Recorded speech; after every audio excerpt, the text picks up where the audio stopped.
Gootichi waraana bilisummaa Oromoo zoonii giddu galeessaa onoota akka Amboo miidhaqanyee fi ilfataa keessatti tarkaanfii diinota irratti fudhateen diinota hedduu harcaasuudhaan injifannoolee boonsaa galmeessaa jiraachuun isaa dhagahamaa jira.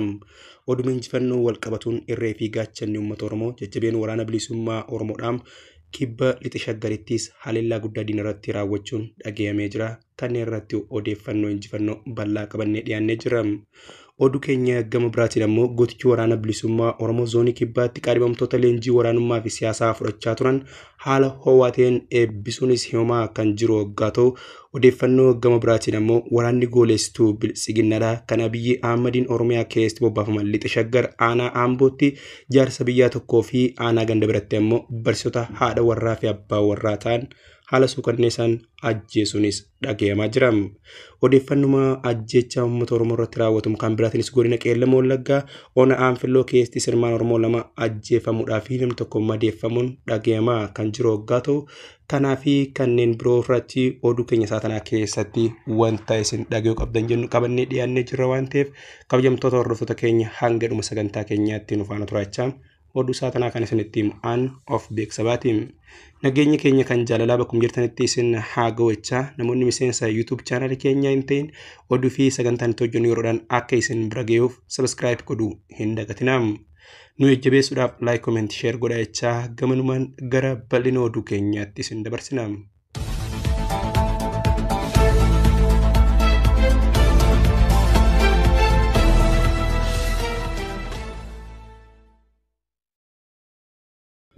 Oduu injifannootiin gootichi waraana bilisummaa Oromoo zoonii giddu galeessaa onoota akka Amboo miidhaqanyee fi ilfataa keessatti diina akka gaariitti harcaasuudhaan injifannoolee gurguddaa goonfachaa jiraachuu beeksise. Irree fi wabiin uummata Oromoo gootichi waraana bilisummaa Oromoodhaa lixa shaggar aanaa Amboo fi miidhaqanyeetti lola jajjabaa gaggeesseen injifannoo gurguddaa goonfatee jira. Duula jibbaataa sirna faashistii Biltsiginnaa uummata Oromoo irratti labseen aanaa Amboo ganda Waddeessaa keessatti guyyaa afuraffaaf loluudhaan jajjabeen waboo uummata irraa lola kan akka gaariitti qolachaa jira. Caamsaa 5/2022 aanaa Amboo ganda Gomosaa Saaxoo galaan Waddeessaa fi Xaaruu Xirrootti lolli gaggeeffamaa oole. Ganda Gomosaa Saaxootti lola marroo lammaffaa gaggeeffameen waraana Biltsiginnaa hedduu isiidhaa madoo fi du'aan iyyoo adabuun hanga odeeffannoon kun ba'aa turetti loltoonni Biltsiginnaa 73 ol ajjeefamuudhaa fi 31 ol guutuu waraana bilisummaa Oromootiin madaa'uun himamaa jira. Waraanni Biltsiginnaa wareegama isaanii karaa deeman irratti awwaalaa akka deeman yoo ta'u, madoo ammoo battalatti gara daandii konkolaataatti yaa'aa akka turan namoonni ijaan arganii himani. Lola ganda Haaruu Xirroo fi galaan Waddeessaatti godhameenis hedduun isaanii madoo fi du'aan adabamuu ajajaan waraana bilisummaa Oromoo Buttaa Jaagamaa Badhaanee kan ibsee waggaa ta'u, tarkaanfii wal fakkaatuun aanaa miidhaqanyee ganda Goobee Kurraatti Biltsiginnaa sakattaaf bobbaate jajjabeen waraana bilisummaa Oromoo Buttaan torban miidhaa guyyisuudhaan aree ganda san keessaa baasee jira. Magaalaa Baallammiitti kallattii afuriin kan bobbaate loltoonni Biltsiginnaadhaa ganda Booquu fi Goobee Kuraan kan karaa saniin yaate wal dhuunfachuudhaan sakattaaf osoo deemanii woboo akkuma arganiin miila kiyya na baasi jechuudhaan dheeysuunis qaama odeeffannoo kanaati. Gootichis akka malee duukaa bu'uudhaan ganda Goobee Kuraan keessaa aree kan baasee waggaa ta'u, aanaa ilfataatti lolli hanga guyyaa 6tti fuudhan adeemsifamaa kan ture waggaa ta'u, magaalaa aanaa bakkee jaamtutti guyyaa keessa sa'aatii 10tti itti cabsuudhaan rasaasaan kan macheesse waggaa ta'u, gootichi waraana bilisummaa Oromoo olola diinni woboo balleessineera jechuudhaan ololus gatii dhabsiisuudhaan afaan qabachiisee ari'ee baasuu himee jira. Oduma injifannoo wal fakkaatuun irree fi wabiin uummata Oromoo jajjabeen waraana bilisummaa Oromoo kibba lixa shaggarittis diina irratti haleellaa jajjabaa raawwachaa jira. Duula bal'aa uummata Oromoo irratti baname qolachuudhaaf waraanni bilisummaa Oromoodhaa goloolee Oromiyaa cufa keessatti lola addaawaa gaggeessaa jira.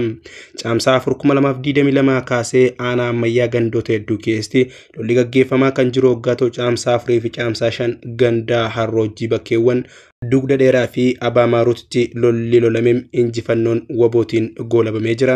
Caamsaa 4 bakka addaa dugda dheeraatti lola gaggeeffameen waraanni faashistii Biltsiginnaa 17 ol hoggaa du'an 13 ol ammoo madoodhaan kan adabame hoggaa ta'u, bakka addaa Abaamaaruutti lola lolameen waraana eegduu Impaayera Itoophiyaa 23 ol du'an adabuudhaaf 15 ol ammoo madoodhaan adabee jiraachuu gootichi waraana bilisummaa Oromoo naannichaa beeksisee jira. Caamsaa 5 ganda Roojii bakkeewwan addaa lolametti reeffa kaafachuudhaaf humna dabartaatiin kan dhufan waraanni gooleestuu biltsiginnaadha. Jajjabee waraana bilisummaa Oromootiin reeffa kaasutti reeffa ta'anii hafanii. Lola kanaan bakka addaa duuda dheeraatti 7 yoo ajjeefaman 5 ol madaanii jiranii. Bakka addaa Abbamaruu mana barumsaa ajjamoo sadarkaa tokkoffaa keessa qubatanii reeffa kaa'isaa kan turanitti cabsuudhaan jajjabeen woboo mana barumsaa sana keessaa buqqisee isaan kan baase hoggaa ta'u humna diinaa irraa 5 ol hoggaa ajjeesu 7 ol madeesse jira. Lolli kun akkuma itti fufetti kan jiru hoggaa ta'u injifannoo jajjabeen waraana bilisummaa Oromoo goonfatee fi sochii diinaa gama keenyaanis jala buunee akkuma arganneen kan isin biraan geenyu ta'a. Oduu biraatiin gootichi waraana bilisummaa Oromoo zoonii kibbaatti qaadhimamtoota leenjii waraanummaaf siyaasaa fudhachaa turan sirnawaadhaan eebbisuu beeksise. Ilmaan Oromoo irratti gabrummaa hidda gadi fageeffatee fi bifa haaraan sirna dulloomaa akka waarootti itti uwwifamee jiru hundeedhaan buqqisuudhaaf falmaa hidhannoo jabinaan gaggeeffamaa jirutti woboon ilmaan Oromoo sabboonummaa qaban simatee leenjisuudhaan eebbisiisaa jira. Jaarmiyaan woboon erga uummata Oromoo fi dhaabicha adda bilisummaa Oromoo baraariyaas funyaan diinaa jala taa'ee diina qolachaa humna haaraa simatee leenjisuun bobbaasuu jabeessuudhaan caamsaa 5 2022 miseensota haaraa leenjii waraanummaa fi siyaasaa walitti fufinsaan fudhachaa turan zoonii waraana kibbaatti ga'umsaa fi baay'ina bifa qabuun bakka qondaalonni woboo fi uummanni Oromoo argamanitti guyyaa kana eebbisuu himam. Eebba marsaa kana maqaa marsaa ittisa duugaa sanyii Oromummaa joon akka eebbisiisan qondaalonni woboo eebba irratti dubbachuun miseensonni haaraan dirqama fudhatanii bobbaatan akeeka mootummaan sirna biltsiginnaa Oromummaa cabsuudhaaf duula lolaa gaggeessaa jiru qolachuun Oromiyaa bilisoomtee uummata Oromoo akka badhaastan irbuu keessan eeggadhaa jechuudhaanis dhaamsaanii yeroo dabarsan mul'atee jira. Odeeffannoo gama biraatiin loltoonni gooleestuu Abiyyi Ahmad Oromiyaa irratti bobbaase lixa shaggar aanaa Ambootti jaarsa biyyaa tokko aanaa ganda biraatti ammoo barsoota haadha warraa fi abbaa warraa ta'an haala suukanneessaan ajjeesuun dhagahamaa jira. Sirni qarree kufaatii irra deddeemaa jiru duula walitti fufaa aanaa Amboo gandoota waddeessaatti ergee galee guyyaan itti yakki kun raawwatamaa jiru guyyaa 5ffaa ta'utu himamam. Guyyoota kana keessatti lola waraana bilisummaa Oromoo waliin gaggeessaa jiraniin kasaaraa cimtuun irra gahaa kan ture hoggaa ta'u kana bu'uura godhachuudhaanis aarii kasaaraa irra ga'e kanaan uummata nagayaa akka malee fixaa jiraachuun dhagahamaa jira. Maddeen odeeffannoo naannicha keessaa baa jiran akka himanitti ganda Harruu Cirrootti caamsaa 6 2022 ganamaa ka'anii jaarsa biyyaa obbo Nagaasaa Tolosaa jedhamu ajjeesu jiraattonni dubbatamu. Akka jiraattonni jaanitti obbo Nagaasaa Tolosaadhaa jaarsa biyyaa umrii waggaa 70 hoggaatan namoota wal dhaban araarsuu fi hawaasa keessa jiraatan biratti jaalalaa fi kabaja guddaa nama qabu ta'utu himamam.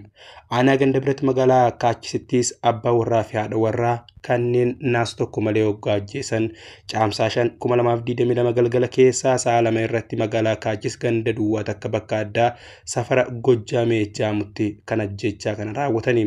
Maatiin kun barsoota hoggaa ta'an barsiisaa Geetaachoo Kiisii barsiisaa mana barumsa qophaa'inaa ganda biratti hoggaa ta'u barsiistuu Gannat Birriidhaa barsiistuu mana barumsa sadarkaa tokkoffaa gabaa kabisaa ta'utu himamam. Akka odeeffannoon magaalaa Kaachis irraa baa jiru himutti barsoonni kunniin waggoota dheeraadhaaf barattoota qaraa kan turan hoggaa ta'u lafa nagaa buna dhuguudhaa fi ollaa deemuudhaaf yoo manaa gad ba'an ulaa mana isaanii irratti gaafii tokko malee rasaasatti roobsuudhaan akka ajjeesantu himamam. Barsiistuu Gannat Birrii ulfa 7 hoggaa taatu erga bultii uumanii ijoollee 2 kan qaban hoggaa ta'an ijoollee isaanii kana dirree irratti eeggatuudhaan isii fi abbaa warrasii barsiisaa Geetaachoonis humna naasu tokko dhala namaatiif hin qabne kanaan addunyaarraa godaanuuf dirqamanii. Ilmaan Oromoo yeroo ammaa saalaa fi umriin osoo addaan hin qoodamin humnoota faashistii biltsiginnaa kan Abiyyi Ahmadiin Oromiyaa irratti bobbaafamanii ajjeefamaa kan jiran hoggaa ta'u ajjechaan uummata keenya irratti xiyyeeffate kun qaama duula Oromoo irratti labsame hoggaa ta'u odeeffannoo majjikeessuu kan loltoota mootummaatiin raawwatamaa jiru kan biraatiinis godina Qeellam Wallaggaa ona Aanfiloo keessatti ilmaan Oromoodhaa 2 hoggaa ajjeesan tokko madeessuun dhagame. Sirni ilmaan Oromoodhaa Oromummaa isaanii lagachiisuun akka barbaadetti cabsee bulchuu barbaadu qe'ee Oromoo cufa keessatti bakka deemu keessatti ola deemtota Oromoodhaa hiraata yookiin irbaata rasaasaa godhaa jiran. Haaluma kanaan waraanni sirna biltsiginnaa dhiiga soorachuu bare caamsaa 5 2022 godina Qeellam Wallaggaa ona Aanfiloo ganda Yerer keessatti ilmaan Oromoodhaa ola deemtota 2 yoo ajjeesu obboleessa isaanii tokko madeessuun himamam. Warreen badii tokko malee Oromummaan yakkamuun ajjeefaman kunniin Roobaa Taqabbaa Kifilee Ittafaadhaa kan harka gubbaa rasasaan rukutamee fi obboleessa isaa akka biraa akka du'e Girmaa Taqabbaa akka ta'e odeeffannoon ba'aa jiru kan moggaatu Roobaa Taqabbaadhaan ijoollee barataa 17 ta'utu himamam. Waraanni sirna bilisiginnaa erga maqaa sakatta'an bobbee baay'ee tokko keessatti qofam onaan filloo ganda yarar keessatti namoota nagaa 5 ol ajjeesuudhaan 2 ol madeessuudhaan buna kuntaalee hedduu qabeenya mana keessaa hanga televezyiinitti saamuudhaa fi miidhaalee adda addaa uummatarraan gahaa turuu fi gahaa jiraachuu qaamonni odeeffannoo baasaa jiran ifatti saaxiluudhaan dubbachaa jiraniim. Kabajamtoota hordoftoota keenya qophii fi oduun saatanaaf qabannee dhiyaannee hanga numa waan ta'eef hanga dhuma sagantaa keenyaatti nu faana turuu keessaniif galatoomaa jechaa oduu fi sagantaa itti aanuun hanga deebinee wal agarrutti yeroo gaarii qabadhaa.